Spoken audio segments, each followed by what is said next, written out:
और गर्मियों के टाइम पे यहाँ पे टेम्परेचर 30-35 तक चले जाता है। तो उस टाइम पे भी इसका टेम्परेचर तो एक ही बना रहेगा जैसे 20 है। और इधर की साइड ना बाघ भी काफ़ी रहते हैं, तो रात के टाइम पे इनकी रखवाली करते हैं, जो परसों मैंने आपको भूटिया कुत्ते दिखाई थे ना। और ये देखो ऐसे हाल हो रखे यहाँ पे, जड़ से निकल गया पेड़ ना, तो इसीलिए देखो भाई जड़ कमज़ोर होगी।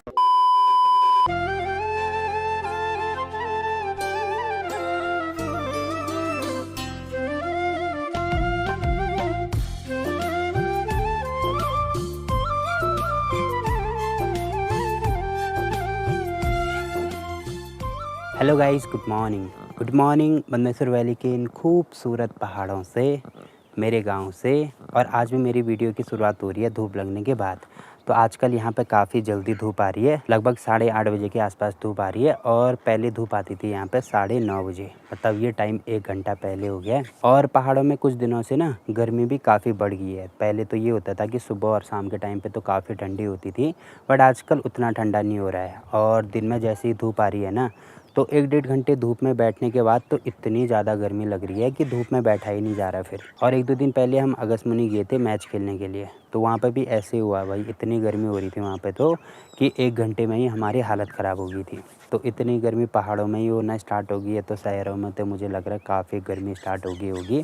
आप कमेंट करके बता सकते हैं अपने शहर का नाम, और वहाँ पे गर्मी हो भी रही है कि नहीं हो रही है, और अगर हो रही है तो टेम्परेचर कितना है। और आज का मौसम तो आपको दिख ही रहा होगा, चारों तरफ मुझे धुंध दिख रही है। और ये धुंध आजकल इसीलिए होती है ना पहाड़ों में, क्योंकि लोग जंगलों में आग लगाते हैं।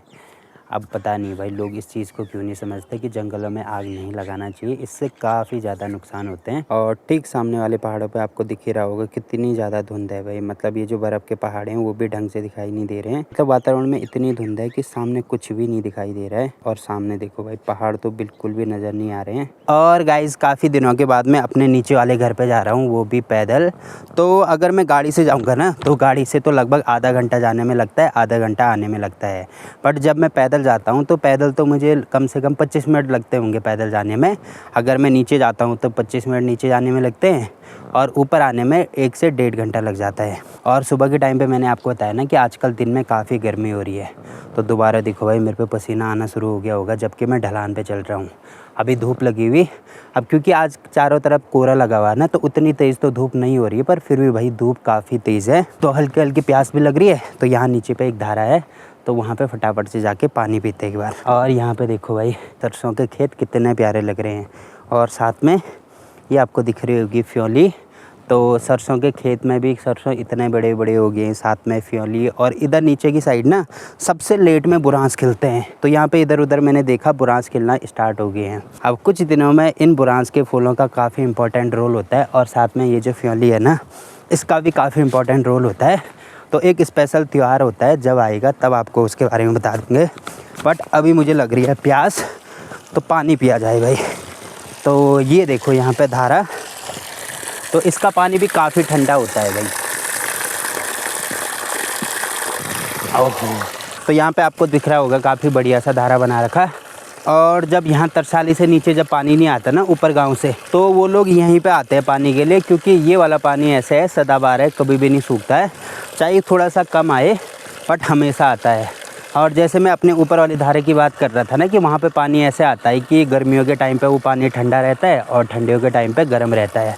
तो ये वाला पानी भी सेम टू सेम ऐसा ही है। मतलब जैसे आजकल ठंडी का मौसम है, तो उस टाइम पर ये वाला पानी ऐसे लगता है जैसे गर्म होगा, और जैसे गर्मियों का मौसम आता है उस टाइम पर ये पानी ऐसे लगता है ठंडा होगा। अब ये इसीलिए होता है क्योंकि ये वाला पानी निकलने वाला पानी है, तो इसका टेम्परेचर हमेशा ही एक ही बना रहता है। जैसे अगर इसका टेम्परेचर 20 डिग्री है, तो हमेशा ही 20 बना होगा, चाहे गर्मी हो चाहे सर्दी हो। अब बाहर का टेम्परेचर बदलता है, जैसे बाहर का टेम्परेचर अगर ठंडी होगी तो कभी कभी माइनस में भी चले जाता है। तो बाहर का टेम्परेचर अगर माइनस में होगा और इसका टेम्परेचर 20 डिग्री है, तो ऐसे लगता है बाहर के हिसाब से कि ये वाला पानी गर्म है। और गर्मियों के टाइम पे यहाँ पे टेम्परेचर 30-35 तक चले जाता है, तो उस टाइम पे भी इसका टेम्परेचर तो एक ही बना रहेगा जैसे 20 है।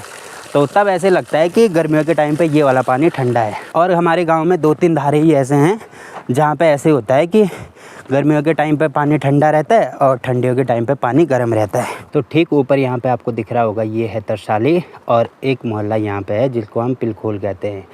तो जब ऊपर गांव से पानी नहीं आता ना, तब ये लोग यहाँ पे आते हैं। जो मैंने आपको धारा दिखाई, ये ठीक सामने यहाँ पे है। तो देखो भाई इतनी दूर से आना पड़ता है इन लोगों को, वहाँ से इतनी दूर है।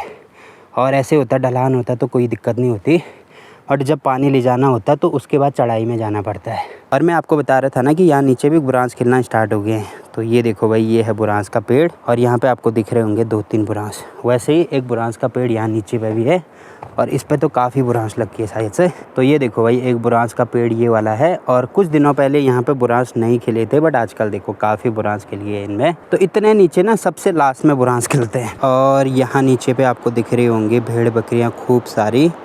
तो ये जो भेड़ बकरियाँ हैं ना, ये जो आंटी जा रही है अभी, इनकी हैं। तो रात के टाइम पे भी ये यहीं पे रहती हैं, और इधर की साइड ना बाघ भी काफ़ी रहते हैं।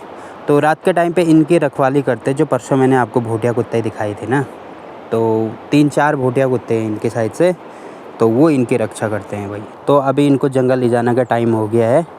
तो आंटी जी देखो भाई, जो इनके छोटे छोटे बच्चे होंगे पहले इनको अलग कर रहे हैं। सुबह के टाइम पे इनको साथ में रखा जाता है, क्योंकि छोटे बच्चों को दूध वगैरह पीना होगा ना, तो इसीलिए सुबह के टाइम तो सब साथ में रहते हैं। और जैसे इनको जंगल ले जाने का टाइम होता है, वैसे ही जो छोटे छोटे बच्चे आपको दिख रहे हैं, जैसे यहाँ पे भी हैं, जो जंगल ले जाने लायक नहीं हैं अभी, तो उनको अलग कर दिया जाता है। और आज मैं ये वाले रास्ते आया हूँ, तो यहाँ पे आपको दिख ही रहा होगा चट्टान, तो इस पे तो बड़ी संभल के चलना होगा। एक दिन पहले भी मैं यहाँ पे आया था, तो आजकल तो दिक्कत नहीं है, आजकल तो आराम से जा सकते हैं। और तुम्हारे भाई के ग्रिप वाले जूते भी हैं आज तो आज तो मैं प्रो बन गया हूँ। ये देखो गाइस, तो ये रही भाई चट्टान। सच प्रणाम। छोटे छोटे बच्चे, पहले इनको अलग करना होता है। ये जंगल नहीं आ सकते ना अभी, तो इसीलिए इनको ले जा रहे हैं। और बाकी देखो भाई, ये बकरी देखो भाई कितनी बड़ी है, पहन करके ऐसे लेट रखी है आराम से यहाँ पे। और ये देखो अपनी मम्मी का दूध पी रही है यहाँ पे, और सब मेरे पे ऐसे देख रहे हैं ना, क्या ये बताएं। यहाँ पे मुझे बकरियाँ ज़्यादा दिख रही हैं, भेड़ कम दिख रहे हैं। बकरियाँ देखो भाई कितनी सारी हैं, और ये तो मारती भी हैं भाई, तो इनसे तो बच के जाना पड़ेगा हमें। और इनकी ना ऊन नहीं निकाली जाती है, इसीलिए आपको दिख रहा होगा ये लंबे लंबे बाल। और जो भेड़ होती है ना, इनकी ऊन निकाली जाती है ये वाली, तो इनकी ऊन से कपड़े कुपड़े बनाए जाते हैं, और इनकी ऊन नहीं निकाली जाती है। तो चलो भाई, अब चलते हैं यहाँ से। और ठीक नीचे यहाँ पर रहा अपना घर। और ये जितने भी भेड़ बकरियाँ हैं ना, तो ये जंगल के लिए इस वाले रास्ते आएंगे। तो यहाँ पे आपको दिख रहा होगा आजकल पूरा साफ़ हो रखा, और ये वाला रास्ता भी पूरा चट्टान पे बनाया गया है।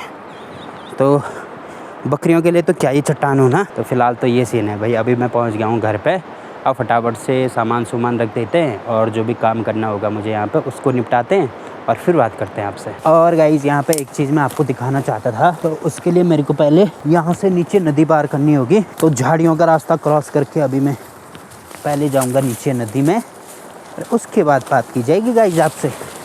और यहाँ पे ना इतनी झाड़ियाँ हैं ना यहाँ पे, क्या बताऊँ गाइज़। ओहो, तो अभी मैं पहुँच गया हूँ नदी के पास में।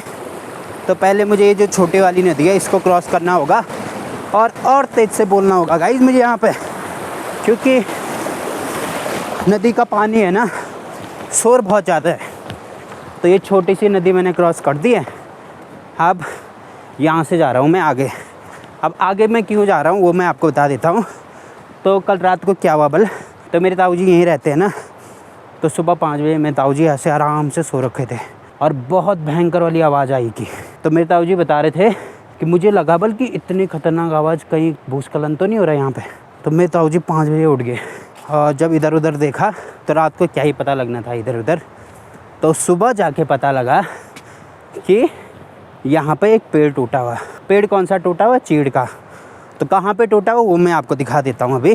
तो देखो भाई, यहाँ ऊपर पे आपको दिख रहा होगा, ये देखो भाई, तो यहाँ से टूटा हुआ पेड़ और पूरा यहाँ पे गिरा हुआ। तो यहाँ ऊपर पे आपको ढेर सारे बड़े बड़े चीड़ के पेड़ दिख रहे होंगे, जैसे यहाँ हो गया, इधर हो गया। तो जितना बड़ा ये वाला पेड़ है ना, उतना ही बड़ा पेड़ था ये वाला। और जब नीचे टूटा तो आपको पता ही होगा, आवाज़ भी तो आनी ही थी। और ये देखो गाइस क्या हाल हो रखे यहाँ पे। तो ये है भाई यहाँ पे चीड़ की लकड़ी, और इसमें ना जैसे कोलतार होता है ना, सेम टू सेम वैसे ही निकलता है। तो ये देखो भाई गोंद बिल्कुल चिपचिपा सा। तो अब जैसे ये सूख जाएगा ना, तो इसकी लकड़ी जलाने के काम आती है। जैसे आग उग जलाते हैं ना, तो हमारे घर में इसी लकड़ी का यूज किया जाता है आग जलाने के लिए, जो कि ये वाली है। ये देखो गाइस, ये पूरी चीड़ की लकड़ी, और ये देखो ऐसे हाल हो रखे यहाँ पे। तो यहाँ पे है मधुगंगा, और इसकी जड़ दिखाता हूँ मैं आपको। तो ये जड़ ही से निकल गया पेड़ ना, तो इसीलिए देखो भाई जड़ कमज़ोर होगी, पूरी जड़ ही से टूटा हुआ, और वहाँ ऊपर से गिरा। और साथ में 1-2 बांज के पेड़ भी थे साइड से बीच में। तो यहाँ पे देखो भाई बांज का पेड़ भी टूटा हुआ। तो आधा से ज़्यादा इसकी जो टहनियाँ होंगी तो वो तो मुझे लग रहा है यहाँ नीचे तो बही गई होंगी, और जितना बचा हुआ थोड़ा सा ये, इसका बड़ा वाला तना ये, थोड़ा सा ये, तो अभी फ़िलहाल तो इतना ही बचा हुआ। और आजकल देखो भाई यहाँ पे पानी कितना कम हो रखा है भाई, मतलब इतना कम हो रखा है कि मैं भी आराम से पार कर सकता हूँ बिना पुल के। तो यही दिखाने आया था मैं यहाँ पे। तो ये देखो गाइस, यहाँ पे आपको दिख रहा होगा इतना बड़ा चीड़ का पेड़, और जब ऊपर से गिरा होगा ना तो कितनी तेज़ आवाज़ आई होगी। अब नदी के रास्ते थोड़ा नीचे तक चलते हैं, और नदी का व्यू देखो गाइस, क्या व्यू है नदी का। तो अगर आप यहाँ पे घूमने आना चाहें तो बिल्कुल आ सकते हैं भाई, वेलकम है आप सभी लोगों का। एक कमरा दे दूँगा मैं आपको रहने के लिए, बाकी खाना पीना आप खुद ही बना लेना। तो चलो भाई, बहुत दिखा दी नदी, अब चलते हैं घर। तो फटाफट से मुझे ऊपर वाले घर पे जाना होगा, क्योंकि वहाँ पे मेरा थोड़ा काम भी है ना, तो अब जल्दी जाना पड़ेगा भाई। आज मैं गाड़ी नहीं लाया हूँ, आज मैं पैदल जाऊँगा। और जब भी मैं यहाँ पे गाड़ी से आता हूँ तो गाड़ी से ऊपर जाने में मुझे लगता है कम से कम आधा घंटा, और अगर मैं पैदल जाऊँ तो मेरे पास सामान होगा, ज़्यादा सामान होगा तो 1.5 घंटे लगते हैं, और सामान नहीं होगा तो आराम से 1 घंटे में पहुँच जाता हूँ। और जिस टाइम पे मैं स्कूल में रहता था उस टाइम पे मैं आधे घंटे में ही पहुँच जाता था, बहुत स्पीड से जाता था उस टाइम पे। तो तब आदत भी थी ना डेली अप डाउन करना, तो आदत पड़ गई थी, कोई दिक्कत नहीं होती थी, जल्दी जाना और जल्दी आना। बट अब भी जा सकता हूँ, बट आलस आता है बहुत ज़्यादा ना, इसीलिए आराम से जाता हूँ। तो ये सीन है भाई।